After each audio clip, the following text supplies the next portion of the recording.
अस्सलाम वालेकुम नाज़रीन, मैं हूं आपका होस्ट अय्याज शुजा आपके अपने प्रोग्राम द ब्यूरोक्रेट के साथ।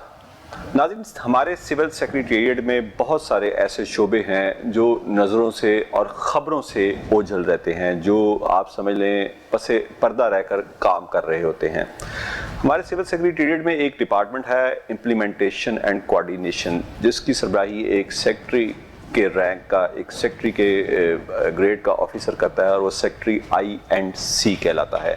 चीफ सेक्रेटरी पंजाब के बराह रास्त मातहत होते हैं, लेकिन इनका काम क्या होता है? इनका काम है पूरे पंजाब गवर्नमेंट के तमाम डिपार्टमेंट्स की आपस में कोऑर्डिनेशन, यानी उनका आपस में बाहमी जो काम है उसको देखना, वहाँ पर जहाँ भी कहीं कोई रखना पैदा होता है उसको दूर करना, कोऑर्डिनेट करना, उनके दरमियान एक गुड गवर्नेंस का काम चलता रहे।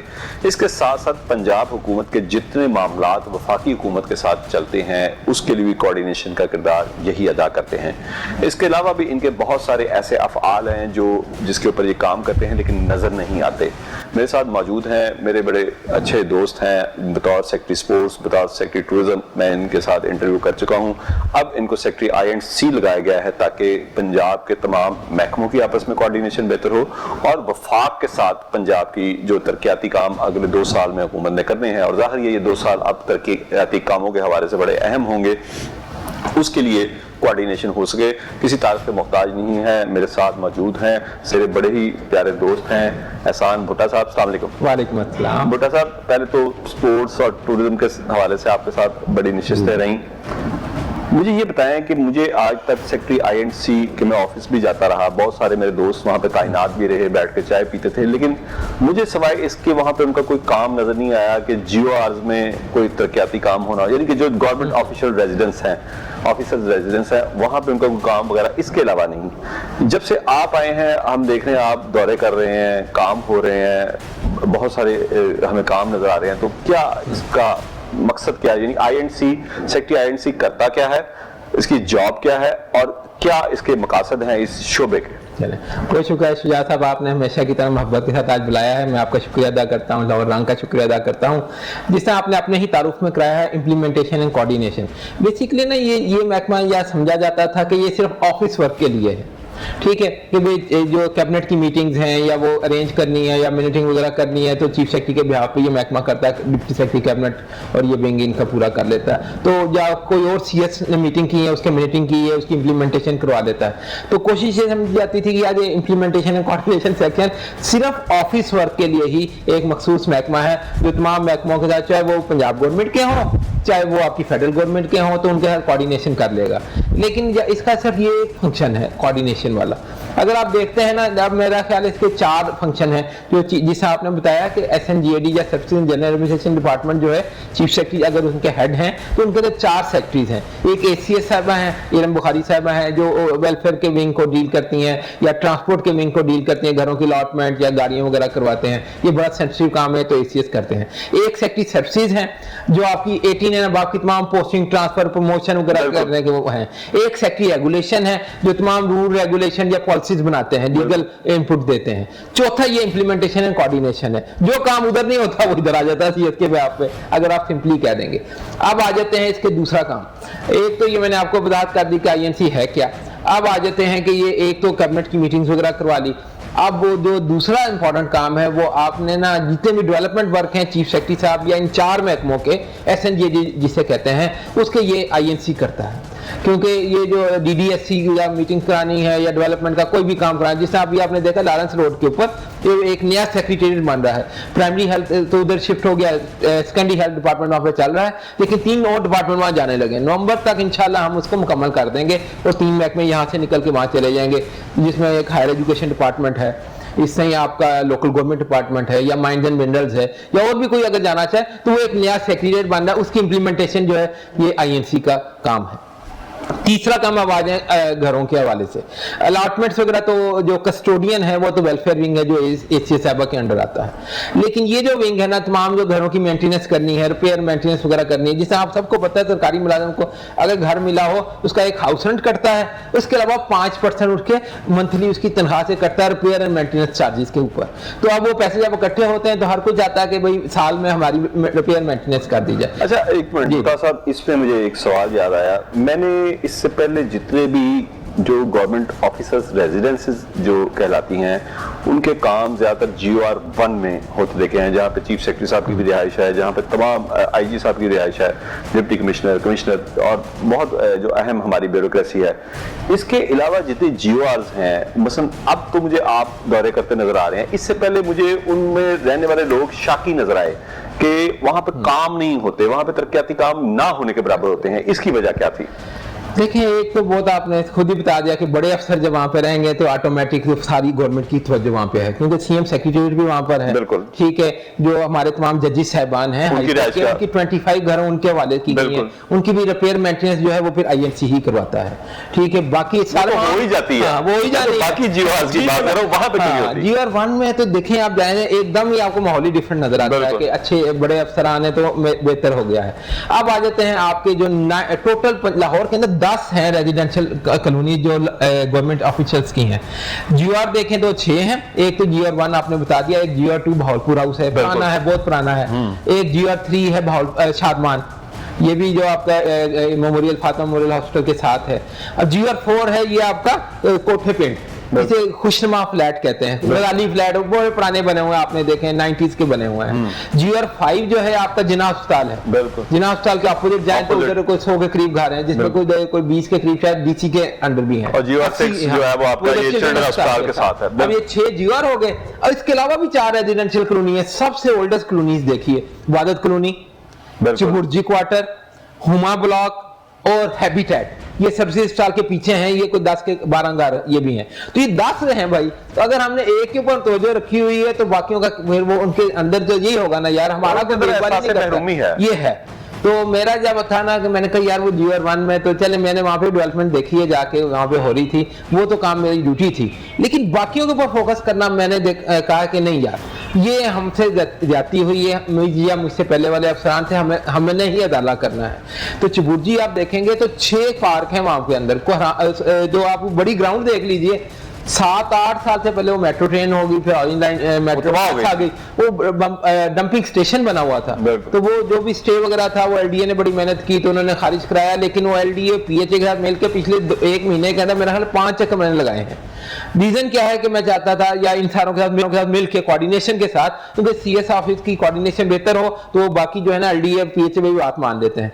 तो वो हमने कहा ग्राउंड खाली करें। आज आप अगर जाएंगे तो तमाम ग्राउंड की मशीनरी जो है वो एक कॉर्नर में कर दी गई है, उसके वॉल बना दिए कि ताकि चोरी वगैरह ना हो। बाकी पूरी ग्राउंड PHA अगले महीने के अंदर 1 महीना टाइम उन्होंने लिया है, टेंडरिंग वगैरह प्रोसेस जो भी करना होगा, पौधे लगाएंगे। ये वो जगह है जहाँ पे 82 में अब्दुल कादिर यहाँ से निकला है। अब्दुल कादिर जैसा गुगली बॉलर जो था वो यहाँ पे खेलता था। तो वो कहते हैं ना, जिस कौम की ग्राउंडें आबाद हो उसके अस्पताल वीरान होते हैं। That is the reason हमारा जो बॉटम पे जाने वाली है ना बात, जो एक दो स्पोर्ट्स में भी मैंने आपसे जिक्र किया था, 1990 में तक पाकिस्तान 4 गेम में वर्ल्ड चैंपियन था। आज आप सालों में बॉटम पे हैं। रीजन इसलिए है कि आपने नर्सरी तबाह कर दी। This is the nursery. तो यार क्रिकेट के भी जो आपको चंद अभी कामयाबी नजर आई है, वो शायद आप समझें कि वो PSL की वजह से कुछ नया खून बीच में शामिल हुआ है, तो उस वजह से हुआ है। बिल्कुल, PSL की वजह से नया खून तो आया, लेकिन भाई वो 4 ओवर की गेम है। टेम्परामेंट कहाँ है, टेक्निक कहाँ है? जब आप इंटरनेशनल लेवल पे जब ये चीजें ना हो तो वो चीजें आपको नर्सरी से ऊपर जब जाते हैं ना तभी आती हैं, टाइम लगता है। तो वो ग्राउंड के लिए ये कोशिश की, अल्लाह ने करम किया है कि काफी मेहनत हमने कर ली है, इंशाल्लाह 1 महीने 1.5 महीने में हो जाएगी। अब ये तो एक ग्राउंड एक हिस्सा था चबुर्जी का, चबुर्जी या पुंछ हाउस जिसे कहते हैं, उसके अंदर घर भी हैं, क्वार्टर 300 के करीब घर है भाई। बुरा हाल हुआ है, वो गलियां खराब। अब मैं गया पहले दिन, मैंने जब पैदल फिरा है, जब 42 डिग्री टेम्परेचर, याद भी ज्यादा महीना पहले, पसीने था, लेकिन सारे ऑक्सीजन जो साथ थे। मैंने कहा आप फिरोगे तो नहीं, जब तक निकलोगे नहीं ना दफ्तर से काम नहीं बनने वाला। वो कहते हैं ना कंफर्ट जोन से बाहर निकले। ये AC के कमरे में बैठ के आपने फोन करके पूछ लिया कि भाई क्या हो रहा है, कुछ नहीं पता चलता जब तक आप फील्ड में ना जाए। जब उनको फराया, उनको समझ आ गई कि यार ये उस तरह का अफसर नहीं है कि दफ्तर में बैठ के काम करेगा। दूसरा, मैंने एडिशनल सेक्रेटरी मेरा उस्मान है या डिप्टी सेक्रेटरी SO, उनकी ड्यूटी पहला विजिट अगर मेरा है तो वो फिर इन्होंने ग्रुप बनाया तस्वीर फॉलोअप के लिए। अगले हफ्ते ये जाएंगे, तीसरे हफ्ते दोबारा मैं जाऊंगा। तो जब उनको ये नजर आ रहा है कि सेक्रेटरी ने अपना कुछ जाती काम नहीं करना, ये हमसे इन लोगों के लिए काम कराना है, तो वो मजबूर हो जाते हैं।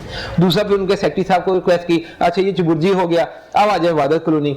वादत कॉलोनी के अंदर 6 ग्राउंड तो देख लें, क्रिकेट ग्राउंड तो माशाल्लाह बड़ी अच्छी है, लेकिन उसके बच्चों का चिल्ड्रन पार्क था, एक आपका गोल बाग है जो जहाँ पे फैमिली जहाँ पे वॉक करती है, टूटी हुई सड़कें थी उधर, ये हाल था। जिम, जो वादत कॉलोनी में एक ही जिम है सरकारी, वादत कॉलोनी की सबसे बड़ी कॉलोनी है, यहाँ पर जिम का हाल देख के मुझे अफसोस हुआ, रोना आ गया था यार, ये बच्चे जो है हमारी नस्ल जो है, जब ये इनको ये मौका नहीं मिलेगा तो कैसे आगे जाएंगे।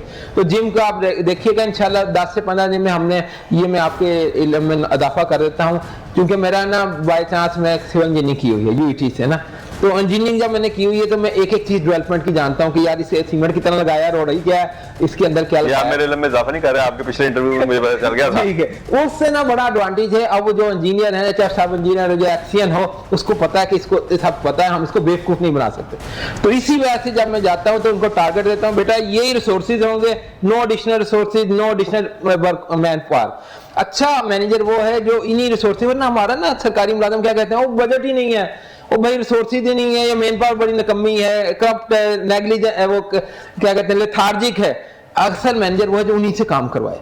तो मेरी कोशिश यही थी, अब वो जिम के हाल देखें, मैं गया, उन्होंने बैनर लगा दिए, यार मुझे बड़ा हुआ कि यार बैनर मेरा, मैंने वोट तो नहीं लेने हैं, तो मैंने उन्हें कहा नहीं बैनर उतार दीजिए, मैं आपके इस आबादी के लिए जितनी देर तक हूँ इंशाल्लाह काम करके दिखाऊंगा। चिल्ड्रन का पार्क देख लें, या लेडीज पार्क देख लीजिए, जिम देख लीजिए, गोल बाग के साथ एक और पार्क है, वो क्रिकेट ग्राउंड है बी ब्लॉक, या एफजी पार्क है वो कब्रिस्तान के साथ है। ये तो पार्क्स हो गए जिसमें बच्चों की फैसिलिटीज होनी चाहिए। लेकिन दूसरी इंपॉर्टेंट चीज है पीने का पानी साफ, फिल्ट्रेशन प्लांट लगे हुए, भाई सफाई नहीं करते आप लोग। ये वो टैंक है इतने बड़े बड़े, मैंने पूछा भाई कब आखिरी दफा सफाई हुई थी, पता है आपको जवाब क्या था, 1 साल पहले। ओहो, ये नेशनल और इंटरनेशनल ये है, इसका 3 महीने में सफाई होनी है, उसकी पूरी टैंकी की क्लोरीनेशन करनी है, पीने का पानी आता है यारो। जब तक हम ये अपना साफ पानी नहीं देंगे तो उनको समझ आ गई यार, इसको तो पता है। मैंने टारगेट दिया था जुलाई के महीने में, आज मैं दोबारा विजिट करके आया हूँ, ये फैसल टाउन और हैबिटेट का, उनकी टैंकियां सफाई हो गई हैं, शुक्र है। लेकिन मैंने कहा भाई 3 महीने बाद ये होगा, फिल्टर जो है वो 2 महीने, वो फिल्ट्रेशन प्लांट जो होते हैं जहाँ से लोग पानी भरते हैं, वो 2 महीने में आपके फिल्टर साफ होने चाहिए। वो फिल्टर मिलते हैं इनको, ये नहीं है कि ना मिलते हों, उनके बजटेड अमाउंट में देखा जाता है।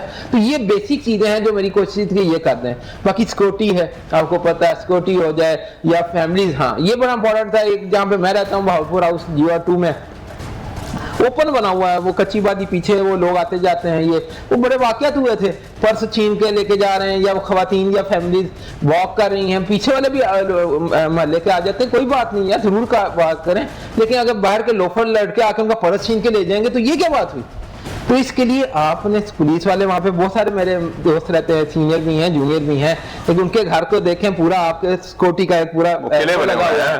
तो भाई जो ये जहाँ रहायशी कॉलोनी है, तो बाकी लोग क्या वो सिक्योरिटी नहीं उनके लिए चाहिए। तो हमने उनसे रिक्वेस्ट की थी, पुलिस वालों ने बड़ी उन्होंने मान लिया, गेट पे अपने बंदे दे दिए, साथ हमने जो है SNGAD वेलफेयर विंग से बंदे लेकर उनके जो प्राइवेट पार्ट आता है तो उसका ये नोट ही कर लो, ID कार्ड रख लो, पानी पीने के लिए लेने भरने आता है आने दें, लेकिन उसकी कुछ शनाख्त जरूर होनी चाहिए, खसूसन रिक्शे या प्राइवेट गाड़ियों की, तो वो जरूर करनी शुरू की। उससे थोड़ा सा ना इत्मीनान भी बढ़ा है और डेटरेंस भी कायम हुआ है, और जो लेडीज या फीमेल है ना वो बड़ी खुश है यार, अब हम शाम को अगर वॉक भी कर रहे हैं अपने मोहल्ले के अंदर या आबादी के अंदर तो हमें कोई खतरा नहीं है। अच्छा एहसान साहब, एक आपका फर्ज ये भी है कि PM एंड CM पोर्टल जो कि इसी हुकूमत के दौर में शुरू हुए हैं, उनका फॉलोअप भी मुतलका महकमों से चेक करें। लेकिन मुझे बार बार ब्रेक कहा जा रहा है, ब्रेक के बाद एहसान भुट्टा साहब से हम पूछेंगे कि PM और CM पोर्टल पर जो दरखास्तें आती हैं सरकारी अफसरान, एहलकारों या महकमों के खिलाफ, उस पर अब तक क्या कार्रवाई की गई। लेकिन आपका शॉर्ट ब्रेक खुद देख लीजिए, बाकी जो डिपार्टमेंट है। इसके अलावा हमने ना फॉलोअप का एक मैकेनिज्म किया, वो ये था कि जब मैंने आया तो मैंने देखा चीफ सेक्रेटरी साहब ने कहा यार यहाँ पे थोड़ी सी हमारे से कुताही हो रही है, इसको अच्छा चेक करो ना। जब हमने चेक किया, तमाम सेक्रेटरी डिपार्टमेंट को, उनके फोकल पर्सन है, उनकी एक मीटिंग बुलाई। मैंने कहा भाई ये 1 हफ्ते के अंदर ये टाइम होता है, 3 दिन के अंदर आपको वो येलो रिमाइंडर मिलेगा और 1 हफ्ते के बाद रेड रिमाइंडर मिलेगा कि आपने काम नहीं किया उस स्टाइल पे। वो जब ये क्रिएट हो गया, एस्केलेटेड और सुपर एस्केलेटेड की की बात कर रहा हूं मैं, तो वो फॉलो की वजह से बहुत सारा मामला अच्छा हो गया। एक बहुत इंपॉर्टेंट चीज होती है कि इंक्वायरीज, आप जानते हैं ये रेगुलेशन विंग जो है वो तमाम महकमों के पास जो रेगुलर पीडा की या दूसरी इंक्वायरीज होती हैं वो होती हैं। आप 4000 इंक्वायरियां पेंडिंग हैं भाई। अच्छा, सरकारी मुलाजमों की 36 महकमों के 4000 मुलाजमों की इंक्वायरियां पेंडिंग चली आ रही हैं। तो वो एक ना हमारे पास सिर्फ एक आता था एक कागज रेगुलेशन विंग ने कि ये इस्लाम महकमे की 2000 इंक्वायरियां पेंडिंग है, जिसमें पुलिस सबसे बड़ा महकमा है ना, एजुकेशन है। अच्छा, वो इंक्वायरियां पेंडिंग है, तो जब हमने देखा पीडा एक्ट के अंदर तो 90 डेज में इंक्वायरी मुकम्मल करनी है। तो आपके पास उसमें से 19% आउट ऑफ, अगर मैं 100 इंक्वायरियां कहता हूं तो 19 इंक्वायरियां वो थी जो पिछले 2-2 साल से पेंडिंग थी। तो वो फिर हमने सीएस साहब को बताया और उन्होंने एक मैकेनिज्म रखा है कि इंक्वायरियां जो है रेगुलेशन विंग जो महकमे हैं उनको बुलाया गया है, उनके सेक्रेटरी साहबान को या एडिशनल सेक्रेटरी को, आप आए हमें बताएं कि ये आप क्यों नहीं करते। तो वो फिर चीफ सेक्रेटरी साहब को मैंने कहा था कि सर आप ना सेक्रेटरी मीटिंग एक लिया करें, उसमें इनको बताएं कि ये बेसिकली आप पेंशन जो है ना, ये इंक्वायरी भी है जिसके खिलाफ इंक्वायरी है ना, उससे पूछें उसका हाल क्या होता है। बेशक उसका गुनाह होगा नहीं होगा वो डिफेंड कर ले, लेकिन यार वो जो रुल जाते हैं ना, एक तो पैसा चलता है कई दफा, एक रूल जाते हैं कि यार 2-2 साल ना प्रमोशन होनी है, वो पेंडिंग पता नहीं क्या की कर देता थी, तो इंक्वायरी लग गई है। दूसरा सबसे इंपॉर्टेंट चीज है पेंशन रोकना। पेंशनरी केस जो वो भी जो है ना तमाम डिपार्टमेंट्स के चीफ रेगुलेशन विंग इकट्ठे करता है, उसमें ये 6-6 महीने से ज्यादा लोग रिटायर हुए हैं और पेंशन नहीं मिल रही। तो ये 2 ऐसी चीजें थी जो हर सरकारी मुलाजिम चाहे ऑफिसर है या ऑफिशियल है उसके लिए मजबूरी बनती है। तो हमने कोशिश ये की है कि उसको स्ट्रीमलाइन करें, उन तमाम ऑफिसर को जिनकी ज्यादा से ज्यादा इंक्वायरियां पेंडिंग थी, 6 महीने की से ज्यादा या पेंशन पेंडिंग थी, उनको बुला के एक दफा कहा गया, अब उसमें काफी बेहतरी आई है। और ये जो पोर्टल के हवाले से इसके हवाले से बताएं कि इसके आपके फॉलोअप की वजह से कुछ बेहतरी आई, खुसूसन पुलिस के हवाले से कि शिकायत आम पब्लिक को पुलिस के हवाले से बहुत ज्यादा है। ये है, लेकिन ये जो प्राइम मिनिस्टर का पोर्टल है ना, ये बेसिकली ये करप्शन या इस चीज़ों की नहीं करता। ये जो है ना, ये बेसिक कोई अगर काम नहीं हुआ या इस तरह की शिकायत हैं, वो अब इन्होंने एक नई एप्लीकेशन बनाई है पीआईटीबी के साथ मिलके, उसमें वो करप्शन वाली जाती है, वो शायद हम नहीं देखते, वो आप नहीं देखते। वो हम नहीं देखते। अच्छा, एक आपकी और जॉब है कि ये जो खिदमत आपकी दहलीज पे हुकूमत ने शुरू की सर्विस, इसको भी आप देखते हैं। जी जी। उसके हवाले से मुझे बताएं कि क्या लोगों की दहलीज पे खिदमत पहुंच रही है। सबसे पहले तो हमारा रिजर्वेशंस हैं LWMC की कारकर्दगी के हवाले से कि पिछले 1 साल से जब से तुर्क कंपनी का वो कॉन्ट्रैक्ट खत्म हुआ है, यानी इस रवा साल से हम देख रहे हैं कि सफाई के मामला उस तरह बेहतर नहीं हो सके। तो इस सर्विस को भी आप लुक आफ्टर कर रहे हैं, तो क्या उसमें कुछ बेहतरी आई? इसी तरह अगर वासा के हवाले से देखें तो अब बहुत से इलाकों से शिकायत आनी शुरू हो गई है। खुद मेरे इलाके में शिकायत है कि पानी बहुत, यानी कि उसकी शॉर्टेज होती जा रही है। इस तरह दीगर सहूलियात के हवाले से आप उसको देख रहे हैं, आप बताएं कि क्या उसमें कुछ बेहतरी आई है? अच्छा, ये जो है ना खिदमत आपकी दलील पे इसके ना 3 हफ्ते पहले शुरू की गई। हर हफ्ते का एक टारगेट था। पहला हफ्ता जो था सफाई के लिए था कि सफाई वगैरह करें, जिसमें आपने कहा solid waste management local government का ही महकमा करता है। दूसरा हफ्ता जो था सैनिटेशन और सीवरेज के लिए था कि बादशाह और ये जो बाकी साथ दान करते हैं ये आप कारपोरेशन वगैरह ये करें। और तीसरा हफ्ता था ये प्लांटेशन के लिए। अब जब इसकी थोड़ी कामयाबी हुई, अब मैं इसको ना दोनों चीजें बताऊंगा कि क्या नाकामी है क्या कामयाबी है और नाकामी से हमने क्या सीखा। तीसरा हफ्ता वो मैंने आपको बता दिया प्लांटेशन होगी। जब हमें देखा ओवरऑल इसका इम्पैक्ट अच्छा है, लेकिन वो ना बाय चांस ना हम जब ये एप्लीकेशन के चक्कर में पड़ते हैं ना तो नंबर गेम में पड़ जाते हैं। बिल्कुल, कि इतनी एक्टिविटी हम सबसे ज्यादा करेंगे तो हमारी कारकर्दगी बहुत अच्छी होगी। अब 2-3 डिस्ट्रिक्ट के नाम ले भी सकता हूं मैं, या रहने देते नाम ही लेते। वो 3 ऐसी डिस्ट्रिक्ट थी जिनकी ना जब आप वो एप्लीकेशन पे देखें activities, number of activities 4-4 lakh से ज्यादा हो गई। तो भाई तो कंप्लेंट जो आई थी वो दरअसल कहाँ है, या फिर इनवैलिड क्यों है? इनवैलिड से मुराद ये था कि हम पाकिस्तानी है ना, हर जगह जुगाड़ लगा लेते हैं। जुगाड़ है ना, इधर उसने सफाई की ना, यहाँ पे कूड़ा फेंका, सफाई की, फोटो खींची, 1 मिनट बाद, 1 नहीं 5 सेकंड बाद दोबारा फोटो आ गई कि रिड्रेस हो गई है। ये कभी हुआ? कंप्लेंट ऐसे नहीं होती। इसका मतलब था कि उन्होंने खुद ही वो काम किया और उसके ऊपर लगा के कर दिया कि हमारी एक्टिविटी भी हो गई है और नंबर। तो ये वाली चीज में जब वो पीआईटीबी की जो है उसने इस बारे में काफी उन्होंने हेल्प आउट किया। टेक्निकल लोग हैं, इन्होंने सीएस को जब ये ब्रीफ किया 2 हफ्ते की कारकर्दगी, उसमें ये सारी चीजें पकड़ ली। तो फिर उन डिस्ट्रिक्ट के डीसी और कमिश्नर्स को हेड बनाया हुआ, उन्हें जब ये बताया गया उन्होंने माना कि हाँ ये गलती है, हम इसको इस तरह सुपरवाइज नहीं कर सके थे, लेकिन अब आइंदा से हम करेंगे, तो वो काफी रिड्यूस हुआ है। अभी भी बड़ा फर्क है कि आप खुद तो एक्टिविटियां डिपार्टमेंट कर रहा है वो आप लगा देते हैं। अनफॉर्चुनेटली मैं ये देखा है यार, अब ये मेरा इनफॉर्मल है, शायद मैं गवर्नमेंट की तरफ से नहीं बोलूंगा, इनफॉर्मली मेरा जो तासुर है ना, हम ये फोटो सेशन में पड़ गए। ये जो एप्लीकेशन से पता चलता है बेहतरी आती है कि वो आप राजनपुर में क्या काम हो रहा है, वो क्या प्राइस चेक हो रही है, लेकिन ना वो अनफॉर्चुनेटली मुझे ऐसा लगता है डीसी या डीपीओ या बाकी कोई अफसरान है ना, भाई वहां जाना, फोटो खींचनी है और ग्रुप में अपलोड कर देनी है, काम खत्म हो गया। तो वो शायद फोटो सेशन ज्यादा होने से ना तो कई दफा मामला खराब भी होते हैं। लेकिन एक इसकी हकीकत यह है कि वो जो डायरेक्ट आती है कि एक्टिविटी हुई है नहीं हुई, दोनों बात। अब आ जाए अब ये हमें पता चला इसकी कमजोरी को आप कैसे किया, उनको सबको पता चल गया यार पीआईटीबी के पास ये पूरा मैकेनिज्म है, वो आपको डिटेक्ट कर देता है, इसलिए कच्ची चीज नहीं करनी, एक्टिविटीज कम कर दी हैं उन्होंने, लेकिन जो हो रही है कंप्लेंट वो एडरेसर पे ज्यादा चले गए हैं, आगे बढ़ी जा रही है। तीसरे बड़े क्रिटिकल 2 हफ्ते होते हैं इसमें पूरे शहरों के अंदर गंद आता है, उसको सफाई करना और ईद के ऊपर पहले मवेशी मंडियों का ज़िबा करने का, तो ये इसमें चीफ सेक्रेटरी साहब ने स्पेशली कमिश्नर्स को जब मीटिंग की है उन्होंने कहा ये आप इसके ऊपर फोकस करें, और लोकल गवर्नमेंट इसमें मेन डिपार्टमेंट है कि लोकल गवर्नमेंट का अब आ जाते हैं लाहौर वेस्ट मैनेजमेंट कंपनी के ऊपर। मैं सेक्रेटरी लोकल गवर्नमेंट तो नहीं हूँ, लेकिन लाहौर में रहा हूँ काफी अरसे से, आप भी हैं, मैं भी रहता रहा हूँ, वाकई फर्क पड़ा है, काफी खराबी आई है जब वो कंपनी से हुआ।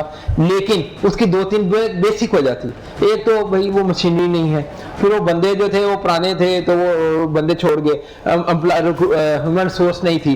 तो ये सेक्रेटरी लोकल गवर्नमेंट जो अब मौजूदा हैं मेंगल साहब, तो ये डीसी लाहौर भी रह चुके हैं। हाँ। इनको ये बड़ा एडवांटेज है, डीसी फैसलाबाद, हाँ डीसीओ लाहौर और फैसलाबाद 2 बड़े शहरों के रहे थे, इनको ये अंदाजा था कि यार प्रॉब्लम कहाँ है, तो उन्होंने बेसिक चीज यानी कि मशीनरी नहीं लेने पे इक्विपमेंट ले लें, ये जो कूड़ेदान वगैरह है ये हो जाए, रिपेयर मेंटेनेंस करवा लीजिए, ये ह्यूमन रिसोर्स दे दें डेली बेसिस के ऊपर।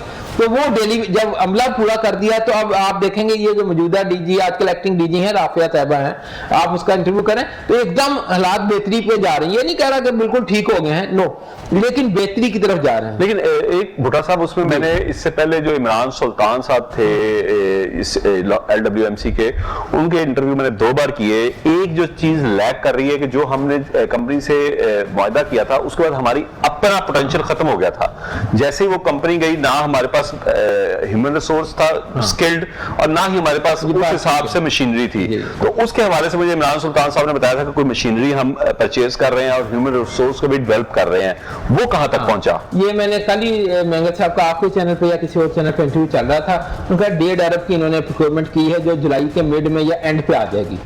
ये मशीनरी खसूसन डंपर वगैरह ना, ये बड़े इंपॉर्टेंट है, ट्रैक्टर से कूड़ा उठाएं, जितनी उस जोन में तकसीम कीजिए जो स्किल्ड है वो, हाँ स्किल्ड है। फिर वो उन्होंने ह्यूमन रिसोर्स तो ले ली है वो डेली वेजेस के ऊपर, तो उनको थोड़ी ट्रेनिंग वगैरह देना और रवैया उनका बेहतर करना ना। बाई चांस ना हम एज ए गवर्नमेंट सर्वेंट देख लें, सरकार की नौकरी में आ जाना तो वैसी लेथार्जी हो जाती है, तनख्वाह तो मिल ही जानी है, काम करिए ना करिए मेरे तो जेब में पैसे आई जाने हैं। इसलिए चेक एंड बैलेंस बहुत इंपॉर्टेंट होता है, जो मैं बार बार कहता हूँ, फॉलो अप करें जो भी, वो ह्यूमन सोर्स है, अगर आपका चेक एंड बैलेंस अच्छा हो जाए तो वही बंदा काम करेगा। और हम उम्मीद रखते हैं कि आप फॉलो अप करते रहेंगे। मुझे बार बार एक ब्रेक आ जा रहा है, ब्रेक के बाद आपसे मजीद सवालात भी बात करेंगे। एहसान भुट्टा साहब हमारे साथ मौजूद हैं, लेकिन आफ्टर अ शॉर्ट ब्रेक।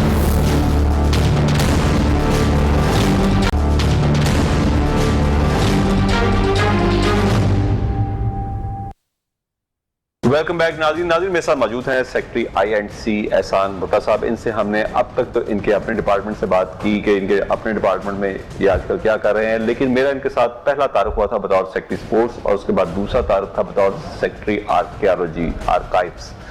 भुट्टा साहब, स्पोर्ट्स के हालात भी आपके सामने हैं और आर्कियोलॉजी के भी, तो अपने वो महकमे याद आते हैं। वो जो प्रोजेक्ट्स आपने शुरू किए थे, क्या अभी भी इन टच रहते हैं या खैर बात कर दिया? नहीं ऐसा नहीं है, ये दोनों महकमे जहाँ भी मैंने काम किया मेरे दिल में है आज भी। स्पोर्ट्स इसलिए कि मैं स्पोर्ट्स पर्सन भी रहा हूँ, यूटी में भी क्रिकेट हार्ड बॉल से खेलते रहे हैं, तो वो मेरा आज भी उतना ही पैशन है स्पोर्ट्स के वाले से। अभी ये चूंकि अब मैं देखता हूँ कैबिनेट कमेटी में, कैबिनेट की मीटिंग वगैरह है, तो अभी स्पोर्ट्स पॉलिसी मंजूर हुई है, तो बड़ी खुशी हुई थी क्योंकि उस वक्त इनिशिएटिव मैंने की थी। तो ये बड़ी खुशी की बात है। मिनिस्टर स्पोर्ट्स और जो मौजूदा सेक्रेटरी हैं उनको मैंने शुक्रिया भी अदा किया, मुबारकबाद भी दी कि यार ये आज पॉलिसी बन गई है, तो अल्लाह ने करेगा इसकी इम्प्लीमेंटेशन भी हो जाएगी। आ जाते हैं अब आर्कियोलॉजी एक ऐसी चीज़ है यार, वो जो मैंने सीखा है ना या देखा है इस महकमे में आके, टूरिज्म में आके, वो आपके दिल में पूरे पाकिस्तान और पूरे पंजाब की जान है ना, वो आर्कियोलॉजी है, हेरिटेज है। उसको अगर आपने, जिससे हमने एफर्ट की थी और दुनिया में एकदम, आपको पता है वॉल सिटी वाले भी एक दफा घबरा गए थे कि ये क्या हो, वॉल सिटी के हाथों से आपने उसको बचाया, शालामार बाग को ना, वो था, ये तो वो उनके हाथ, जहांगीर का मकबरा, नूरजहां का मकबरा। हाँ। तो वो लिशारी साहब तो मेरे टीचर भी हैं, लेकिन एक दफा वो भी घबरा गए यार, ये तो महकमा को बहुत ज्यादा मतलब इन्होंने काम कर लिया है, लेकिन वो अभी भी मेरे दिल में है। अभी आप हैरान होंगे, एक नंदना फोर्ट आपने देखा था, प्राइम मिनिस्टर ने इफ्ताह किया था, तो उनको वहां पे प्रॉब्लम आ रही थी डीसी से, वो काम ही नहीं शुरू हुआ।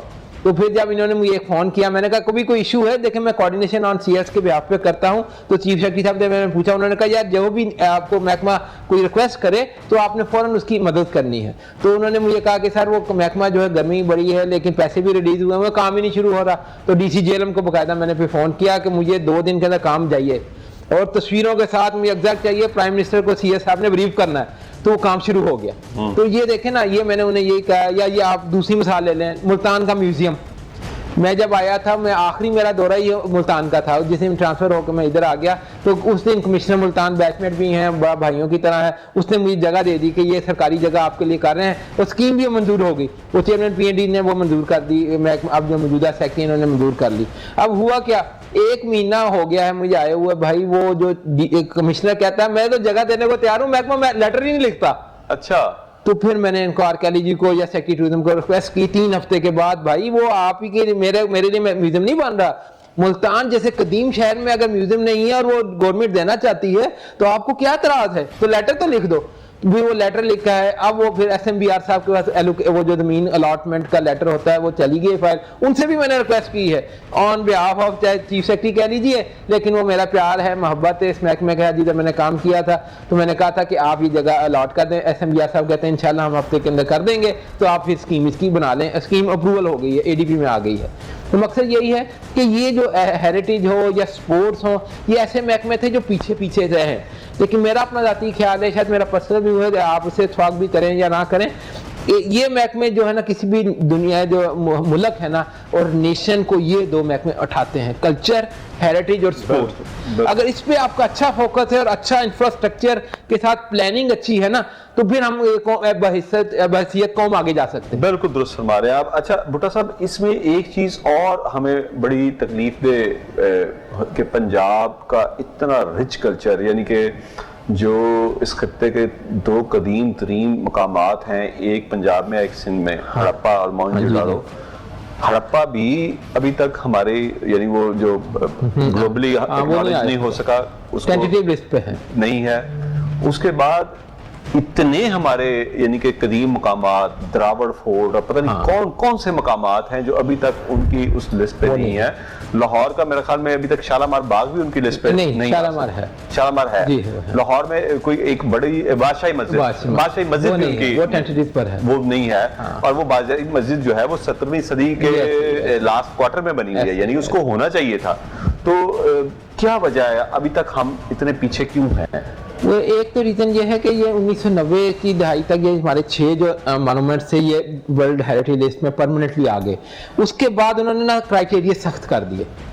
वो क्राइटेरिया सख्त करने में 2 इंपॉर्टेंट चीज़ें हैं। एक, भाई इसकी देखभाल आप कैसे करते हैं, as a government, as a state की जिम्मेदारी है, तो आप कर भी रहे हैं कि नहीं। अब हम जो बदकिस्मती से आप गौर करें तो हमने ना उसको ज़्यादा लोग आने के लिए या टूरिस्ट ज़्यादा लाने से वो चीज़ खराब हो जाती है। तो ये बैलेंस रखना था ना, वो बैलेंस नहीं किया। 7 दिन के लिए आप अगर शाही किला खोल देंगे और तो वो जो है ना कंजर्वेशनिस्ट और जो आपके आर्कियोलॉजिस्ट हैं वो इसके एंटी हैं कि आपने हेरिटेज को तबाह कर रहे हैं, इसकी काम बचत नहीं कर रहे। बेशक वहाँ पे बहुत अच्छा काम हुआ है, लेकिन इसको थोड़ा सा बैलेंस कर दीजिए, पहली चीज़। दूसरी चीज़ है कि आप उसकी ना मसलसल इसकी जो वैल्यू है ना वो थोड़ी कंजर्वेशन वो करते रहें। अब वो बदकिस्मती से आर्कियोलॉजी डायरेक्टर को इतने फंड नहीं मिलते थे। वॉल सिटी के पास उनकी अथॉरिटी है तो उनके जितने पैसे इकट्ठे होते हैं वो उधर ही खर्च कर लेते हैं, और फिर वो नॉर्वे हो या डिफेड हो, मतलब नाम है और है लचारी साहब का, उन्होंने भी मदद की तो उन्होंने काम चला दिया। लेकिन ये एक इंपॉर्टेंट चीज थी कि जो पैसे हैं, मैंने आपको शायद जिक्र किया था, हेरिटेज फंड बना हुआ है, 2005 का फंड बना है, पैसे उसमें जमा हुए हैं, 800 मिलियन से ज्यादा अमाउंट है। तो उसकी स्कीम मैं तिरले कर गया, 4-5 महीने से मैंने सीएम साहब को रिक्वेस्ट की थी कि ये मीटिंग कर लें, वो बजट आ गया, इलेक्शन आ गए, जो भी चीज़ें थी वो मीटिंग नहीं हो सकी। अभी भी मेरा मौक़िफ़ यह है कि सारी चीज़ें गवर्नमेंट अपने फंड से नहीं कर सकती, वो जो आपके पास हेरिटेज फंड के पैसे मौजूद हैं, काइंडली चीफ सेक्रेटरी साहब ने रिकमेंड की हुई है स्कीमें, सीएम साहब अगर उसको एज ए हेड के तौर पर मीटिंग करके अप्रूवल दे देंगे तो ये डिपार्टमेंट अपने पैरों पर खड़ा हो जाएगा। बिल्कुल, तो ये एक दो इंपॉर्टेंट चीज़ें हैं जिसका हमें ज़रूरत है। और सबसे इंपॉर्टेंट चीज़ है मीडिया, माशाल्लाह आपने और बाकी भी हमारे जो दोस्त हैं उन्होंने बड़ी हेल्प की है इसको प्रोपोगेट करने में, लेकिन इसको प्रोपोगेट करके एक जगह पे रोक देना नहीं होता, उससे आगे जाना होता है। तो जो टूरिज्म हो या हेरिटेज हो या हिस्ट्री हो, इसको मुसलसल आपने लेके जाना है। इसमें मैं एक मिसाल आपको देता हूँ कि ये अगले साल पाकिस्तान की माशाल्लाह डायमंड जुबली आ रही है, 75 साल पाकिस्तान को होने लगे हैं, 75 ईयर। कैबिनेट डिवीजन ने अभी हमें एक लेटर लिखा कि तमाम सूबों को, गिलगित और आजाद कश्मीर को, कि आप अपना प्रोग्राम दें। पंजाब का सबसे बेहतर आया, और उनको कैबिनेट सेक्रेटरी ने मिनट्स लिखे हैं, उसमें पंजाब की एसीए साहब मीटिंग को चेयर करती हैं, लेकिन मैंने भी उसमें अपनी थोड़ी सी जवाबी दे दी कि मैंने उन्हें कहा टूरिज्म हेरिटेज के साथ फंक्शन मिला के करें, कल्चर डिपार्टमेंट ने करें।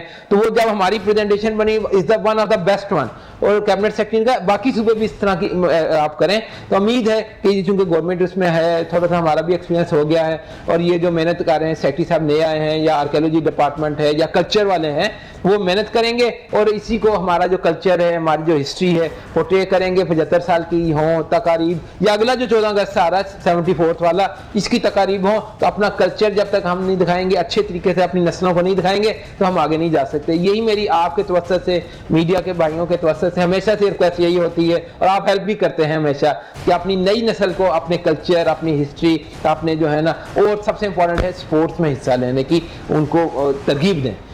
अच्छा भुट्टा साहब, एक चीज और, आजकल हम देख रहे हैं कि तुर्की के कुछ ड्रामे बड़े कामयाब हुए, बल्कि लॉकडाउन में तो लोगों ने अर्तगल के कई सीजन देख डाले। तो मैंने जब वो देखा तो मैंने तनकीदी नजर से देखा, और मैंने देखा कि उस ड्रामे में अपनी हिस्ट्री और अपना कल्चर, इसको प्रोपेगेट करने के अलावा मुझे कोई बड़ी चीज़ नज़र नहीं आई। अगर मैं बीइंग अ हिस्ट्री स्टूडेंट देखूं तो ओटोमन एम्पायर जो थी वो सुलेमान के 1566 में मरने के बाद वो जवाल का शिकार हो गई थी, यानी 1566 हमारा तो 1700 साल में औरंगजेब के बाद जवाल हुआ, उनका हमसे पहले शुरू हो चुका था, तकरीबन 125 साल पहले। लेकिन बुनियादें बड़ी मजबूत थी, इसलिए देर लगी।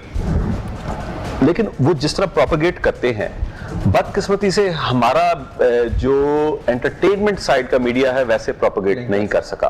कि हमारे यहाँ पे भी बहुत बड़े बड़े लोग गुजरे हैं, लेकिन आज तक मैंने कोई ऐसी एपिक सीरियल या कोई डॉक्यूमेंट्री नहीं देखी।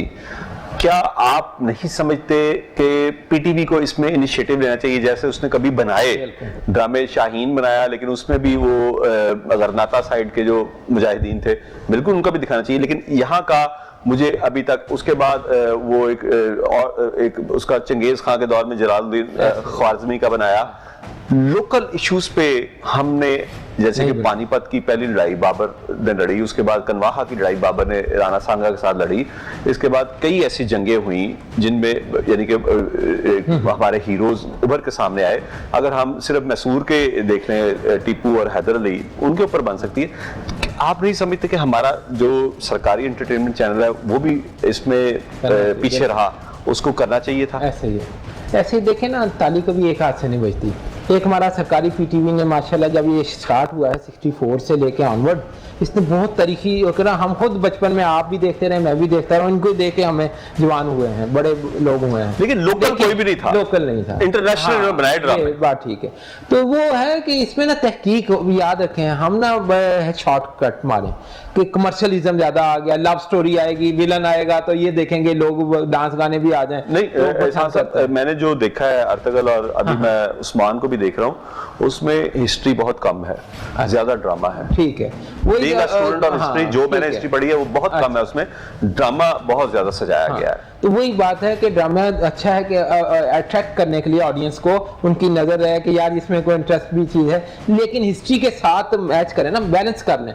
बैलेंस बहुत अच्छा है, उसका बैलेंस बहुत अच्छा है। वो है वो बात किस्मती से हमारे मुल्क के आजकल मैं जो ड्रामे देखता हूँ तमाम चैनल्स हैं वो सिर्फ कमर्शियलिज्म और लव स्टोरी उसके ऊपर है, तल्लकात पे। और मुझे तो बड़ा अफसोस हुआ था कि आपको वो कल्चर नहीं है जो ये दिखा रहे थे कि एक शादी होगी, उसके दूसरा कोई आ रहा है हस्बैंड, या तीसरा मतलब दूसरे के मर्द के साथ कुछ मास्का चल रहा है, इस तरह की स्टोरियां चलती रही हैं। तो मुझे एज ए जो आप मुसलमान हैं या हम भी बहन भाइयों वाले घर में बच्चियां हैं हमारे भी, नहीं होना चाहिए। क्या अगर एहसान भुट्टा साहब को कभी सेक्रेटरी कल्चर की अपना जिम्मेदारी सौंपी गई तो आप इस तरफ कदम उठाएंगे, कदम बढ़ाएंगे? क्यों नहीं जी, ये देखें ये जो मुल्क है ना, हमारा ही मुल्क है, हमने ही इसमें बेहतरी करनी है। और जो मैंने आपको जिस भी महकमे में रहा हूँ ना, 3 चीजें ही मेरी हमेशा रही हैं। कोई उसमें रॉकेट साइंस नहीं है, या डिफरेंट ने नहीं सिखाना, ना तुर्की वालों ने नहीं सिखाना, ठीक है।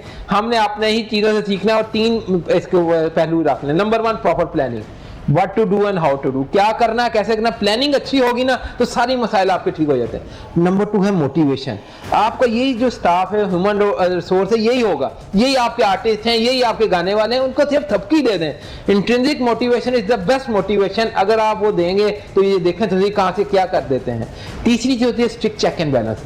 जो चीज आपने दी है वो कर भी रहे हैं, मॉनिटरिंग सुपरविजन, हर वक्त उसको देखें, जो काम कर रहे हैं स्ट्रिक्ट फॉलोअप होगा ना। ये 3 चीजें अगर आप कर लें तो किसी भी महकमे में हो, चाहे वो कल्चर हो, स्पोर्ट्स हो, टूरिज्म हो या IMC हो, हम कामयाब हो सकते हैं। बहुत बहुत शुक्रिया एहसान भुट्टा साहब, एक बार फिर आपके कीमती वक्त का और आपकी कीमती आरा का।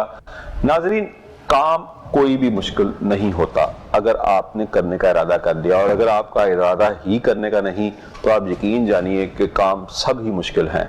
जैसे कि इन्होंने अभी भुट्टा साहब ने बताया कि टूरिज्म में इन्होंने काम किया, स्पोर्ट्स में काम किया। मुझे याद है टूरिज्म में इनके दौर में जितना काम हुआ और जितने ये इनिशिएटिव लिए गए, उससे पहले ये एक OSD पोस्ट समझी जाती थी, या आप समझ लें पंजाबी कहते हैं खुडे लाइन लाता गया। और आज INC में भी इनको जो इनकी तैनाती है, इसको भी हम OSD पोस्ट के तौर पर ही जानते हैं कि ये भी किसी अफसर को जब आपने पार्क करना होता है तो यहाँ पे तैनाती कर दें।